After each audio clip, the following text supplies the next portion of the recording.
Bienvenue à ce nouvel épisode de Découverte pour entrepreneurs. Mon nom, c'est Isabelle Meyer, alias la DG d'Alias Entrepreneur, qui est un OBNL dont la mission est de produire et diffuser du contenu pour motiver, pour inspirer, pour aider les solopreneurs puis les micro-entrepreneurs à passer au prochain niveau dans leur organisation. On est aussi là pour organiser diverses activités de réseautage, autant virtuelles qu'en présentiel, pour permettre de briser le sentiment d'isolement. D'ailleurs, je vous invite à visiter notre site Internet si jamais vous voulez connaître toutes les activités qui sont offertes à vous. aliasentrepreneur.com, c'est la place pour trouver l'information que vous cherchez. Qui dit OBNL dit effectivement bailleur de fonds principaux. Donc, j'aimerais remercier le ministère de l'Économie, de l'Innovation et de l'Énergie, le programme Persévérance, ainsi que notre partenaire média InfoBref. Cette semaine, j'ai la chance de m'entretenir avec Geoffrey Blanc, qui est directeur général de Cyber Impact. L'histoire de Geoffrey est intéressante parce qu'il a été entrepreneur pendant 13 ans, donc il a eu une belle business avec une vingtaine d'employés. Puis maintenant, il est devenu intrapreneur, donc il travaille pour Cyber Impact.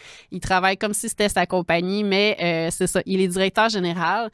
On va jaser d'entrepreneuriat. Puis c'est quoi l'entrepreneuriat en fait? C'est quand quelqu'un justement est salarié, va travailler dans une organisation, va vouloir innover, va vouloir apporter des idées, gérer des projets comme si c'était sa propre business alors qu'il est au cœur de l'entreprise de quelqu'un d'autre.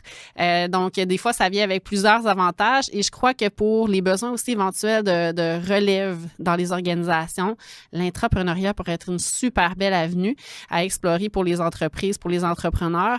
Donc, Geoffrey va nous partager son parcours à lui, comment ce profil-là d'intrapreneur est venu changer sa vie et j'espère que ça va vous inspirer peut-être soit à devenir intrapreneur ou à peut-être réfléchir à un modèle comme ça implanté dans votre organisation. Avant de sauter dans le vif du sujet, je vous invite à venir aimer les réseaux sociaux d'Alias Entrepreneur. Venez nous laisser aussi une mention j'aime et aimer notre page YouTube. Et vous pouvez également nous laisser une mention 5 étoiles si le cœur vous en dit sur Apple Podcasts ou Spotify. Bonne écoute!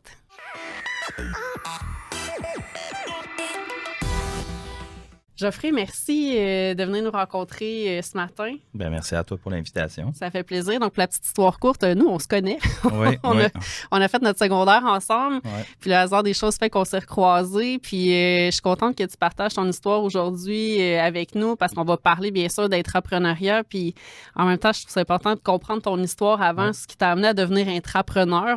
Ça va permettre de le démystifier. Peux-tu nous parler un peu de ton parcours entrepreneurial? Donc, comment c'est arrivé dans ta vie, l'entrepreneuriat, toi?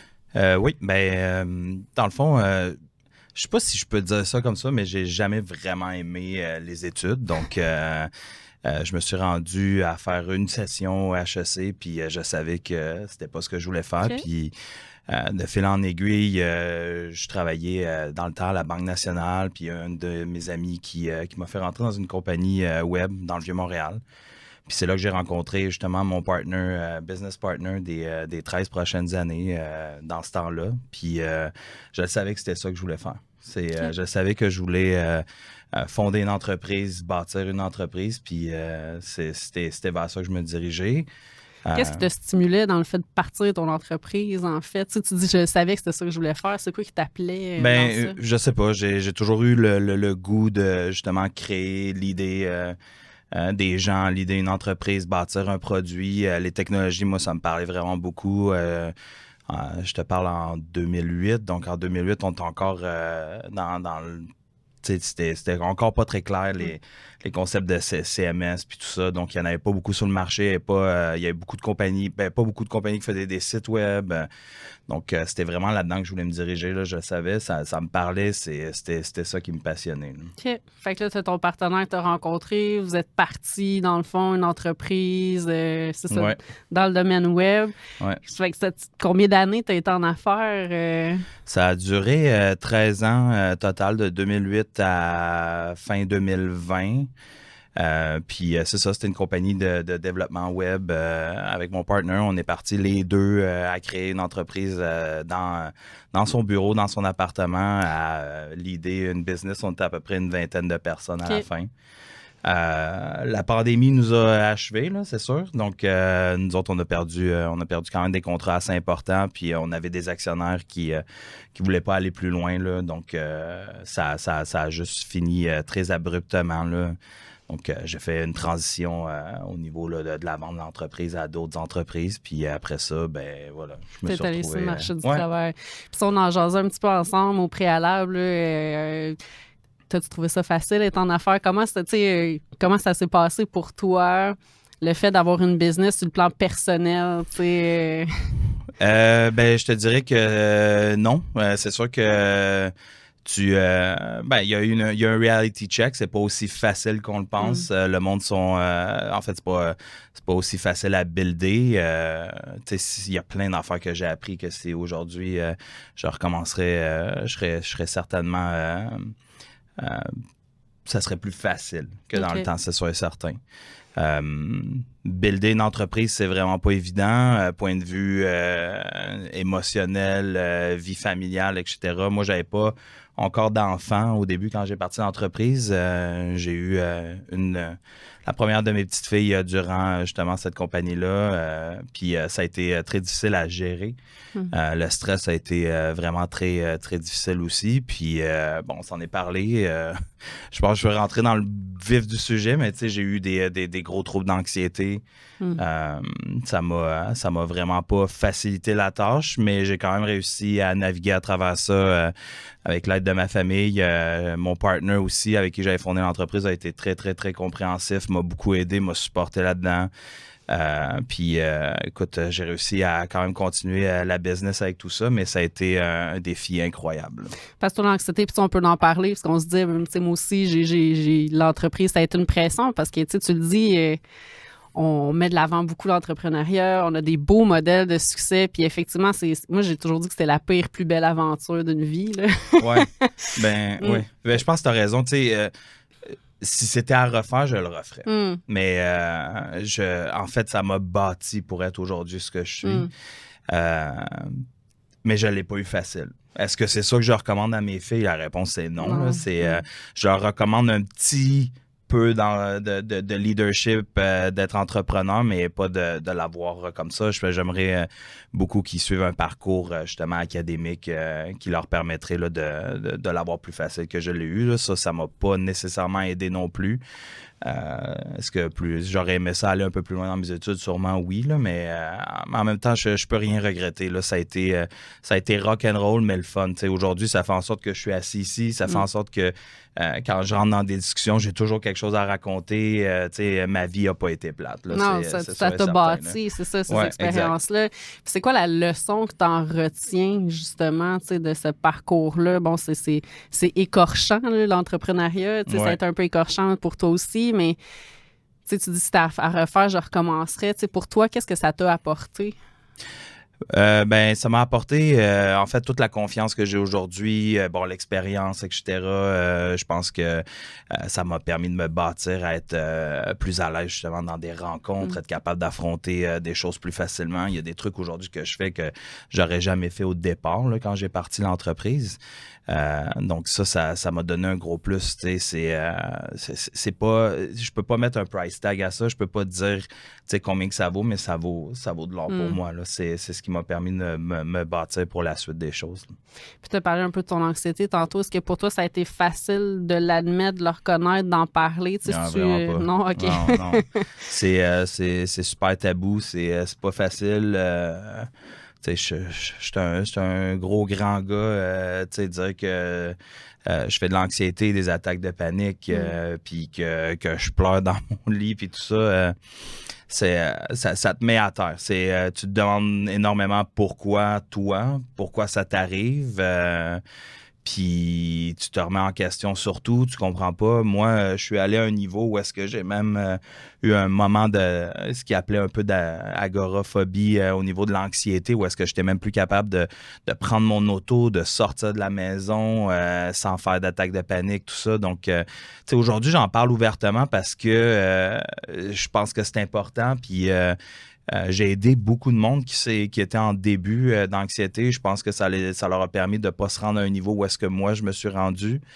C'est vraiment pas quelque chose... Tu sais, de toute façon, aujourd'hui, je trouve que c'est quand même plus génial. Là. Moi, c'est arrivé il y a peut-être 8 ans, puis bon...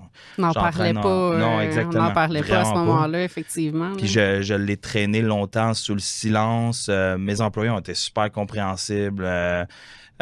Ils m'ont aidé à travers ça, ils me comprenaient à travers ça. Puis, tu sais, j'avais quand même le souci de la performance parce que l'entreprise, il fallait quand même qu'elle continue. Fait que, tu sais, on a vraiment bien fait malgré ça. Puis, je pense que c'est ce qui a fait en sorte que pour moi, dans mon cas, ça s'est un peu éternisé parce que j'avais un mix. Tu sais, quand tu commences à faire de l'anxiété comme ça, à avoir des attaques de panique, en fait, ton corps te dit, t'es allé trop loin.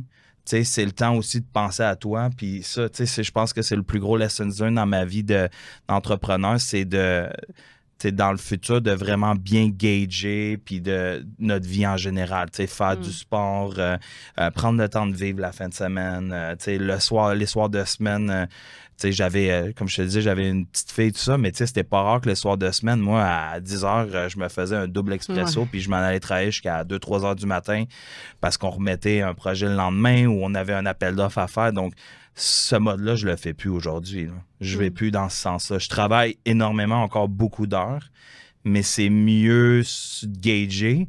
Puis oui, des fois, j'arrive, puis je me dis, OK, je fais mon ordi, puis je me dis, c'est assez, je le sens, je sens que ça sent bien, tout ça. Fait que ça, j'ai appris vraiment à le gérer. Mais, tu sais, de l'autre côté, c'est ça. Il y a 8 ans, on n'en parlait pas aussi facilement que ça. C'est pas aussi reconnu. Le monde ne comprenne pas non plus c'est quoi une attaque de panique, c'est quoi faire de l'anxiété si eux, ils n'en vivent pas. C'est le même principe que, tu sais, les gens qui disent, je suis en dépression. Tu sais, le monde ne savent pas vraiment c'est quoi une dépression s'ils l'ont jamais vécu. Tu sais, l'anxiété, ça flirte énormément proche de la dépression aussi. Donc, c'est sûr que ça, c'est très relié. Mais, tu sais, d'en parler, tu sais, je pense qu'aujourd'hui, ce qui est vraiment intéressant, c'est ça, c'est de pouvoir en parler, mais de pouvoir continuer à vivre avec et à travailler, reconnaître ses limites, avoir justement un employeur ou même si tu es entrepreneur, tu sais, de savoir que c'est quand même possible de continuer à travailler avec ça parce que c'est ça, ça fait partie. En fait, je te dirais, on n'en parlait pas beaucoup, mais de mon côté, moi, ça a été plus difficile de me l'admettre. Okay. Puis pendant longtemps, j'ai cherché à m'en débarrasser complètement pour finalement vraiment comprendre que l'anxiété, ça fait partie de nous tous. Moi, je le vis plus intensément. C'est là que ça ressort. Il y en a d'autres que, tu sais, je donne souvent l'exemple. J'ai connu du monde que c'est des migraines qui font en répétition. Moi, j'en ai jamais fait. Fait que, tu sais, je pense que le stress, à un moment donné, doit sortir quelque part. Puis c'est là où est-ce qu'on est... Pour ma part, j'étais le plus sensible. Puis c'est là que ça ressort. Donc, le jour où j'ai compris que c'est pas quelque chose que je vais éliminer à 100% parce que c'est une réaction chimique, c'est humain. C'est là que j'ai fait des pas de géant puis j'ai appris à vivre. Là, comme ce matin, en m'en venant ici, je reconnais quelques symptômes, ça passait extrêmement rapidement, je passe à autre chose. Je focus pas autant que je pouvais focuser avant. Puis ça a été vraiment la clé du succès pour moi pour pouvoir me permettre à accélérer ce que j'appelle un peu mon recovery. Là. C'est où est-ce que j'ai réappris à vivre plus facilement, mais toujours en comprenant que l'anxiété, ça fait partie de ma vie. Ouais. C'est ça. Puis tu sais, ça a été long que toi, tu l'acceptes. Ce que j'entends un peu dans ton discours, c'est que tu en as parlé à un moment donné ouvertement là, à ton équipe là, ou à ton partenaire. Ouais. Tu sais, il y a eu... Est-ce qu'au moment où tu en as parlé, c'est devenu plus facile? Comment ça s'est passé, cette ouverture-là, un coup qui est faite? Non, ça n'a pas été facile parce que mon partner, on était très proches, toujours très proches dans la vie. On connaît nos familles respectives. Il a été au baptême de mes filles, il a toujours été présent dans ma vie. Mes employés, quand j'avais mon entreprise, c'était pas mes employés, c'était vraiment des amis très proches aussi qui ont vraiment compris ça puis qui ont été... Ça a été génial. Je pense que les astres sont vraiment alignés là, par rapport à tout ça. Pendant mon parcours d'entrepreneur, j'ai eu d'autres associés. C'est ça qui a été le plus difficile. C'est que d'autres associés ont d'autres vues plus financières, se demandent le souci de la performance, tout ça. Mais je pense qu'on a toujours vraiment livré à marchandise. Toujours fait tout ce qu'on pouvait. Fait que c'est comme ça a toujours passé, mais c'est sûr que tu sentais quand même cette incompréhension-là. Puis, tu sais, Jeff, c'est-tu un risque? Oui, c'est un risque. Tu sais, comment qu'on va le mitiger? Comment qu'on va gérer ça? Mais, tu sais, pour pallier à ça, je travaillais tellement, puis on avançait tellement dans nos projets que ça n'est plus vraiment un sujet de conversation là, en tant que tel. OK. Mais je vais te dire quelque chose, c'est que quand la compagnie s'est arrêtée en 2021, fin 2020, c'est là où est-ce que je pense que j'ai eu le plus gros relief au niveau de l'anxiété, où est-ce que mon anxiété est passée à un niveau... Quand je te dis j'ai fait des pas de géant, c'est un moment où est-ce que j'ai fait des pas de géant. Je pense que toute cette pression-là, c'est vraiment enlevé de moi. Là. Parce que beaucoup d'entrepreneurs, puis on le dit, là, ce que tu amènes, c'est... on le répétera pas assez, on se rend pas compte qu'on n'est pas son entreprise non plus. Souvent, quand on est entrepreneur, ben on se dévoue tellement que c'est notre bébé, c'est notre projet, puis on devient un peu cette entreprise-là, puis ça vient avec une pression énorme de performer, les employés.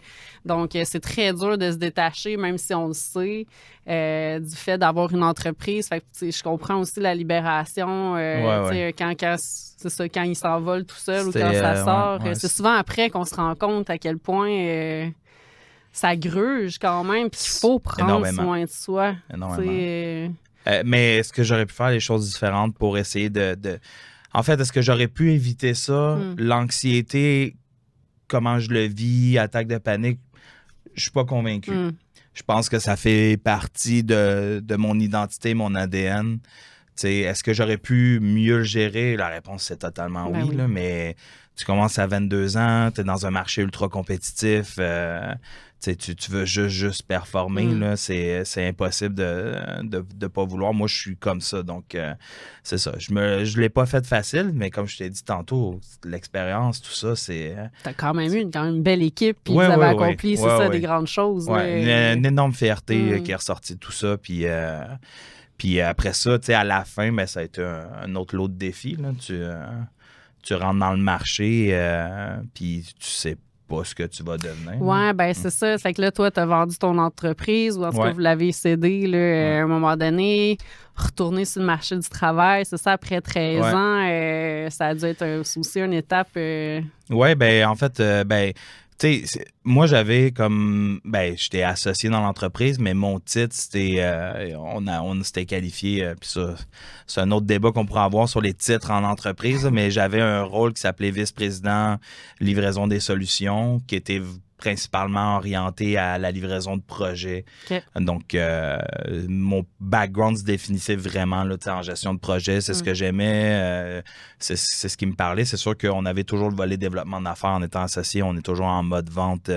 Donc, j'avais ce volet-là. Mais tu arrives sur le marché du travail du jour au lendemain, puis tu te dis, qu'est-ce que je vaux maintenant sur le marché du travail? Parce que puis là, tu commences à parler à des recruteurs, tu recommences à appliquer à des jobs. Moi, je voulais vraiment faire une séparation complète. Je voulais que MG2, ma compagnie, que ça soit, qui est vraiment un cut-off. C'est pas, je suis parti chez un client ou la compagnie qui m'a racheté. J'avais pris cette décision-là qu'il fallait que je coupe. Puis je me suis dit, je vaux quoi sur le marché? Puis c'est là où est-ce que, il y avait cette peur-là que tu te dis, je ne sais pas où est-ce que je m'en vais. Puis finalement, je me suis orienté vraiment en gestion de projet. C'est ce que j'aimais là-dedans. Puis je voulais vraiment rouler dans tout ce qui était la livraison de solutions. Là. OK. Fait que là, aujourd'hui, quel poste t'occupes? Tu travailles pour Cyber Impact? Oui, ben c'est ça. J'ai eu un petit gap environ de 3-4 ans où est-ce que je travaillais dans l'implantation de logiciels ERP. Toujours avec du volet e-commerce. Fait que j'étais en gestion de projet quand même assez haut niveau, en livraison de solutions contact direct avec des très gros clients, des très gros projets. Puis j'avais gardé un point de contact avec un de mes anciens clients qui lui était parti là, pour une nouvelle compagnie. Puis il m'a proposé un poste de directeur général chez Cyber Impact. Puis je voulais pas repartir une entreprise.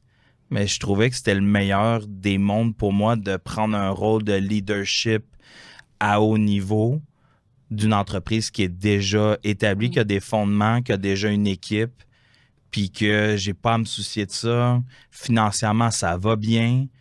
Là, je peux vraiment comme me laisser aller puis mettre en place ma stratégie pour la suite des choses. Oui, puis c'est ça, l'intrapreneuriat. Ouais. C'est vraiment d'être un entrepreneur dans une entreprise, en fait. Puis tantôt, tu parlais de gestion de projet. Ça va souvent être le profil des personnes aussi qui vont être entrepreneurs. Là. C'est des gens qui ont envie de partir des projets dans une entreprise. Donc, tu sais, des fois, vous avez peut-être aussi l'appel de l'entreprise, mais il y a des risques que vous ne voulez pas prendre. C'est effectivement le plus beau des terrains de jeu. C'est pour ça que moi aussi, je suis DG dans la vie. Est-ce que je serai entrepreneur moi aussi demain matin? Je ne le sais pas. Mais moi, c'est d'autres histoires, mais on peut s'épanouir, j'imagine, pour l'entreprise. Toi, t'es une perle, t'es précieux là, à la direction. J'imagine, j'espère qu'ils pensent ça. On va leur demander, on verra bien. Ouais. Donc, mais tu sais, ton bagage d'entrepreneur, qu'est-ce que ça fait? Tu sais, quel impact ça a dans ton parcours maintenant de DG? Tu sais, qu'est-ce que ça t'apporte dans ton quotidien d'avoir eu ta business avant? Je répète tout le temps la même chose, mais je vais dire ce que j'ai dit à mon entrevue justement avec les partenaires d'Oliva Capital. Là. Quand ils m'ont passé en entrevue, la phrase cliché, ils m'ont dit « Pourquoi toi puis pas un autre? » Puis moi, je leur ai dit « Parce que les erreurs, je les ai faites dans le passé. Vous bénéficiez de toute l'expérience MG2 Média. Aujourd'hui, tu sais, je rentre dans une entreprise, je sais où je m'en vais. T'as pas besoin de me réexpliquer, tu sais, au niveau de la comptabilité, au niveau du budget ou quoi que ce soit, tu sais, c'est tout ça, on l'a fait par le passé. Fait que, tu sais, mon intégration dans l'entreprise a quand même été très rapide au niveau administratif, au niveau de catcher up. La technologie, c'était quelque chose que je connaissais déjà. Je savais très bien comment ça fonctionnait, puis je savais où je m'en allais. Mais, tu sais, j'avais, dans tous les départements de l'entreprise, j'avais déjà, tu sais, des kilomètres d'avance au niveau du knowledge puis comment affronter des situations. Est-ce que ça a été facile? La réponse, c'est non. L'exemple le plus concret que je peux te donner, puis je pense que ça va rester gravé à jamais dans ma vie parce que ça m'est jamais arrivé par le passé, évidemment, là, mais c'est quand j'ai été introduit aux employés. Puis pour moi, ça a été comme un peu une claque d'en face où est-ce que j'ai vu une vingtaine d'employés juste me regarder puis faire comme c'est qui lui? Les partners d'Oliva savaient qui j'étais, ils avaient totalement confiance en moi, mais maintenant, il fallait que j'essaye de convaincre 20 employés que j'étais la bonne personne pour la suite des choses. Donc ça, c'est une belle expérience. Je pense que le fait, dans mon parcours d'entrepreneur, quand tu builds une entreprise de 0 à X employés, tu établis des relations qui sont pas pareilles. Quand tu arrives dans une entreprise où est-ce que, hey, voici le nouveau boss, c'est lui que vous allez écouter à partir d'aujourd'hui, puis c'est lui qui va vous donner la ligne directrice pour le futur. Wow! Ils te connaissent pas, là. C'est comme ils savent pas t'es qui. Il y a plein de points d'interrogation. Qu'est-ce qui va se passer? Nos jobs sont sécures, etc. Fait que ça, c'est le volet qui a été le plus difficile. Ça n'a pas été un parcours, je dirais, ça a quand même bien été. Je suis mon plan, tout ça, ça va vraiment bien. Mais ce volet-là, c'est le plus difficile. Puis aujourd'hui encore, je pense que je m'entends bien avec les employés qui sont en place. Est-ce que je les ai 100% convaincus? Je ne le sais pas, j'ose espérer. Mais je sais que, tu sais, moi, je pense que je suis quand même assez easygoing guy. J'aime ça, vraiment, avoir du fun, tout ça. Puis en rentrant en mode comme ça, entrepreneur, en reprenant un peu le leadership d'une entreprise, puis en ayant des employés. Il y a des employés, ça fait très longtemps qu'ils sont là. Il y en a un qu'on a fêté ses 20 ans. Tu sais, je pense que j'aurais pas la même relation que j'aurais par le passé. Puis il faut que je m'adapte à ça parce que j'aime ça être plus friendly. En ce mode-là, je suis un peu plus... il faut que je sois un peu plus leadership. Puis il faut que je m'assure... C'est un rôle qui est différent aussi. Là. Est-ce que ce rôle-là qui est différent allège aussi la pression? Tu sais, quel impact que ça a eu? Tu sais, oui, je veux dire, l'impact financier, quand j'avais mon entreprise, on courait souvent après justement les banques, ces trucs-là. Je pense que ce volet-là, c'est quelque chose qui est enlevé en termes de pression pour moi. Le fait que la compagnie est quand même buildée, fait que tu as des items de base que tu n'as pas à passer, tu sais, comme, mettons, choisir la technologie, builder la technologie, aller chercher des clients. Quand tu bâtis de zéro, il faut que tu ailles chercher des clients pour bâtir des nouveaux clients parce que tu as besoin de crédibilité. Dans ce cas-ci, on a déjà la crédibilité, puis là, on veut bâtir encore plus gros. Fait que c'est tellement plus facile. Puis ça fast-forward, je trouve, beaucoup de choses. Ça me permet de mieux gérer ma vie aussi. Ça me permet de, justement, pas travailler entre 10h et 3h du matin. Il n'y a plus d'expresso à 10h le soir. Là, c'est fini, plus du tout. J'en bois encore beaucoup, mais j'essaie vraiment de faire attention à ça. L'exercice physique, je pense que c'est le volet avec lequel j'ai beaucoup de difficultés. Te donner un exemple super bête. J'essaie de me dire entre midi et 1 heure, ça va être mon training, c'est là que je vais le faire. Mais jusqu'à maintenant, je peux te dire que je n'ai pas réussi à le maintenir plus que 5 jours d'affilée. Il y a toujours quelque chose. Fait que ce volet-là, je sais que je vais le travailler. Mais dans le temps, tu vois, j'aurais pas eu ce réflexe à me dire, il faut vraiment que tu fasses un effort, trouve les moyens de, puis aujourd'hui, je le sais que c'est quelque chose que je dois mettre en place, puis je vais y arriver. Ça va juste arriver au bon moment quand je serai un peu plus prêt, puis je veux être capable d'inclure cette routine-là. Pour moi, c'est important. La fin de semaine, je travaille un peu moins, mais je travaille encore. À un moment donné, j'aimerais ça potentiellement vraiment éliminer la fin de semaine. Dernièrement, il n'y a pas si longtemps, je trouvais ça vraiment difficile parce que ma plus jeune, je ne sais plus, on parlait de quoi, puis elle a dit ouais, de toute façon, papa, il est comme pas disponible pour les activités. Puis une autre fois, elle m'avait dit tu sais, pourquoi que tu pourrais pas être aussi cool qu'un papa qui était dans un film? Et là, j'étais comme il y a tellement de raisons, là, tu sais. Papa, il faut qu'il travaille. Ouais, c'est ça. Mais les enfants sont bons pour nous reconnecter sur la famille, sur ce qui est essentiel. Effectivement, je trouve que c'est des bons rappels à nos priorités. C'est ça. Tant mieux si ta fille, elle te reconnecte un petit peu. Oui, elle me reconnecte. En fait, mes 2 filles me reconnectent. Là, c'est tout le temps... je pense que c'est eux qui me ramènent tout le temps, tu sais, ou qui me motivent, tu sais, pourquoi que je fais ça. Tu sais, des fois, je les regarde, ils parlent, ils jouent ensemble, puis je me dis, tu sais, justement, c'est parce que aussi, j'ai bâti cette famille-là, ma carrière pour, tu sais, leur permettre justement de pouvoir s'épanouir aussi, puis de pas avoir de soucis avec comment on va payer les factures, tu sais, y a-tu de la bouffe dans le frigidaire, ce genre de choses-là. Fait que, tu sais, c'est très cliché ce que je dis, mais c'est ce qui me permet de me motiver aussi. Là. C'est clair et net qu'à tous les jours, ils sont number one dans ma motivation parce que je veux bâtir, oui, ma vie, mais je veux bâtir une vie pour eux aussi. Mais je suis très conscient que qu'il faut que peut-être je donne un peu plus de temps, mais je suis très quand même présent. T'sais, dans les sports, leurs sports, eux autres, c'est des fans de gymnastique. Fait que je suis présent à toutes les compétitions. Sur mon téléphone, mais je suis présent à toutes les compétitions. C'est pas tant la quantité, mais bien la qualité du temps qu'on passe. Là, je pense que c'est là où la leçon qu'il faut se donner. Puis, tu sais, des fois, il y a des employeurs qui ont peut-être peur, des fois, de laisser du leadership aussi dans l'entreprise. Tu sais, on parle d'entrepreneuriat, puis il y a de plus en plus d'initiatives là, qui se mettent en place pour l'amener. Je pense que ça peut être un modèle aussi, des fois, pour la relève future de certaines entreprises. C'est sûr que un entrepreneur qui, admettons, reprendrait une business qui existe déjà, il y a plusieurs points. Premièrement, si la business, tu sais, comme dans le cas de Cyberimpact, ça appartient à Oliva Capital qui a plusieurs entreprises. La façon qu'ils sont structurés, eux, ils sont 5 partenaires à l'intérieur. Les partenaires se sont répartis un peu les différentes entreprises. Moi, je travaille plus avec 2 des partenaires. Fait que j'aime cette structure-là parce que, justement, tu as un support là-dedans où est-ce que tu peux... Parce que une des réalités aussi qui m'a frappé en tant qu'entrepreneur, puis c'est l'espèce de ce qu'on appelle le CEO loneliness. Là, t'es vraiment tout seul. Ouais. Dans le temps, j'avais mon partner, puis crois-moi que le soir, on s'appelait, puis on chialait, puis qu'on brainstormait, puis tout ça. Là, tu te retrouves à « Oh, OK, attends, j'ai peut-être pas ce niveau-là. » Fait que c'est sûr que d'avoir les partenaires en haut qui me permettent de ventiler, de brainstormer, de m'aiguiller. Tu as toujours besoin de quelqu'un qui te permet de valider qu'est-ce que tu fais. Tu sais, tout le monde a besoin de coaching, surtout à ce niveau-là. Tout le monde a besoin de... il y a je fais partie du comité de la QT, là, des PDG le comité des PDG de Laval. Puis, tu sais, on se rencontre une fois aux 2-3 mois, puis c'est ça qu'on parle, nos enjeux, tout ça. Fait que tu as besoin de ce volet-là. Puis je pense que justement, si tu rentres dans un rôle entrepreneur comme ça, il faut que tu aies, comme je dis, s'il y a une entreprise comme Oliva Capital qui est en haut, que tu aies une relation avec ça, ou sinon, de t'assurer d'avoir un support comme ça. Je sais qu'au Québec, il y a beaucoup d'entreprises qui vont être sur le marché là, pour être repris. Là, on en parle tellement.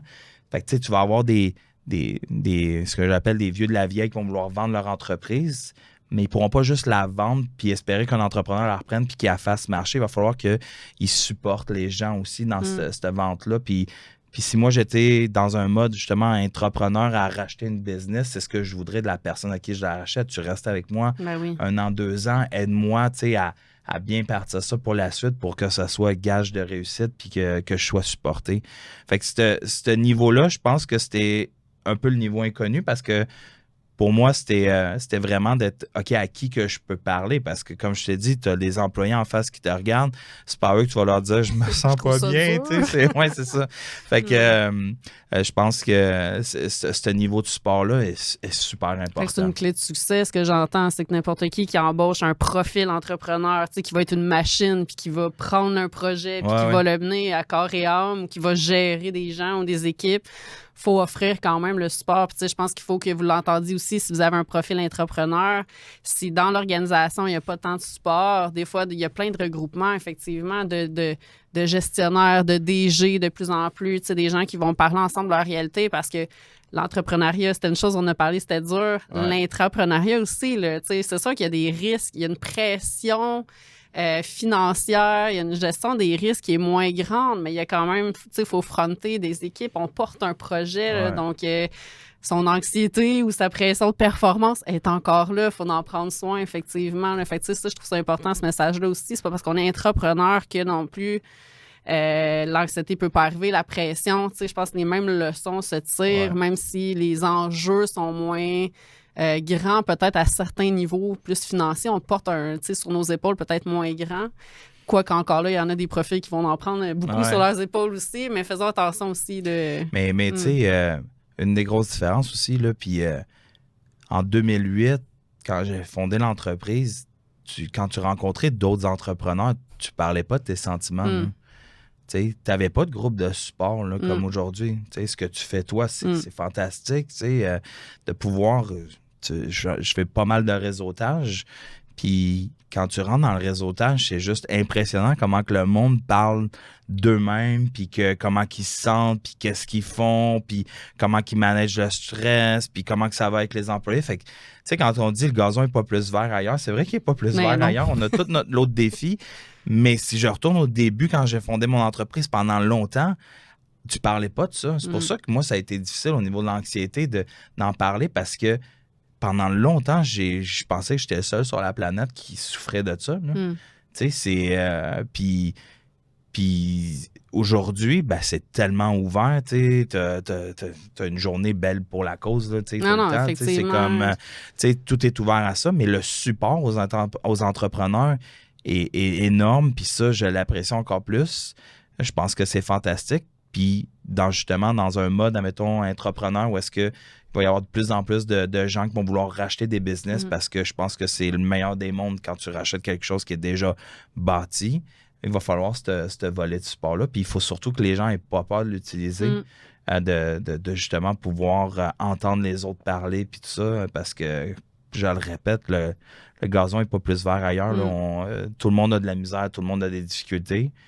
Mais je pense qu'il y a plus de facilité à en parler aujourd'hui. D'accord. Puis qu'est-ce qu'on pourrait te souhaiter, toi, pour les prochaines années, là, dans le fond, maintenant que le chapeau te fait bien d'être entrepreneur, qu'est-ce qu'on pourrait... Ce serait quoi que tu te souhaiterais? Je vais y aller dans le cliché, la santé. Oui. La santé, je pense que c'est vraiment important, mais vraiment, ce que je me souhaite, c'est la réussite avec Cyber Impact. Je pense que j'ai vraiment un bijou entre les mains qui est encore qui doit être reconnu puis qui doit être connu. On a vraiment un bon plan. Je suis très mindé par rapport à ça. Je te dirais que pour les prochaines années, mon focus, c'est vraiment d'avoir cette réussite-là. Puis c'est ça, de m'épanouir en général. Je commence à avoir de plus en plus de fun à parler. J'ai moins ce stress-là. Je vais refaire cette parenthèse-là, mais quand on se présentait dans des événements avant en entrepreneur, tu étais plus en mode survie de ton entreprise. Puis on dirait qu'aujourd'hui, je ne l'ai pas, ce stress-là. Je suis en mode, je peux vendre mon entreprise à des gens, leur parler de Cyber Impact, tout ça. Puis je suis juste épanoui parce qu'en arrière, je sais que ça va bien financièrement, on est bien établi, on a une belle équipe, on a un beau produit, tout ça. C'est le jour puis la nuit. Là. Je suis même pas capable de l'expliquer parce que c'est comme ça que je me sens. Tu sais, avant, c'était... Puis mon partner, s'il était là, il disait la même chose. Tu sais, c'est comme... tu te soucies de quand est-ce que tu vas faire la paye à chaque 2 semaines, tout ça. Puis parce que tu es en train de builder. Puis tu sais ce que je te disais, il faut que tu accumules des clients pour builder une crédibilité. Puis c'est tellement tough, ce volet-là. C'est tellement pas facile. Puis aujourd'hui, tu sais, je trouve que c'est... Ma vie est totalement différente. Mon expérience m'a permis d'arriver aujourd'hui à ce que je suis. Sinon, je l'aurais pas eu, cette job-là, si j'avais pas eu cette expérience. Puis aujourd'hui, je suis dans un autre mode où est-ce que je peux dire que j'ai du fun à travailler. C'est différent. C'est tough, mais je trouve que j'ai plus de fun que j'en avais avant. Merci pour le message parce que j'espère que ça va résonner chez certaines personnes parce que les deux, on a été entrepreneurs. Ouais. Les deux, on a vécu des situations qui sont différentes, mais tu sais, une fin d'entrepreneuriat, mais les deux, on est entrepreneurs aussi. Fait que sachez que si aujourd'hui vous vivez des difficultés, vous avez à lâcher prise peut-être sur un projet ou tu sais que vous avez l'impression que ça arrête là, vous avez de la misère à lâcher le morceau, bien après ça, il y en a des projets qui peuvent être super stimulants. Le profil entrepreneur, on peut l'exploiter aussi comme salarié ou dans une organisation. Pour un humain là, qui a ce profil-là et qui a besoin de bâtir, bien, ça peut vous amener loin. Vous pouvez servir des grandes causes, vous pouvez trouver une mission, vous pouvez aider une autre entreprise à défoncer des barrières puis à gagner là, en notoriété puis en rentabilité aussi. Donc, il y a quelque chose après puis il y a des choses super stimulantes. Je trouve vraiment que l'entrepreneuriat, dans le fond, permet ça au profil entrepreneur de s'épanouir. Puis ça crée de la richesse dans notre économie aussi. Là, donc, merci. Puis j'espère que ça va porter un message d'espoir. Merci d'avoir parlé aussi de ce que tu as vécu. Au plan personnel, comme entrepreneur aussi, parce que je suis d'accord avec toi, il faut en parler. Je suis contente, moi aussi, qu'on en parle beaucoup puis qu'il y ait de l'aide maintenant, mais il faut l'adresser aussi. Puis on vit tous de l'anxiété. Je pense qu'on est entrepreneur à différents niveaux. Là, c'est stressant comme métier. Puis on en vit encore comme entrepreneur aussi, mais je pense qu'effectivement, ça nous amène à prendre un pas de recul puis à voir les choses autrement, puis qui est une bonne façon aussi. Là. Donc, merci pour ton passage avec nous. Ça fait plaisir. Merci beaucoup pour l'invitation.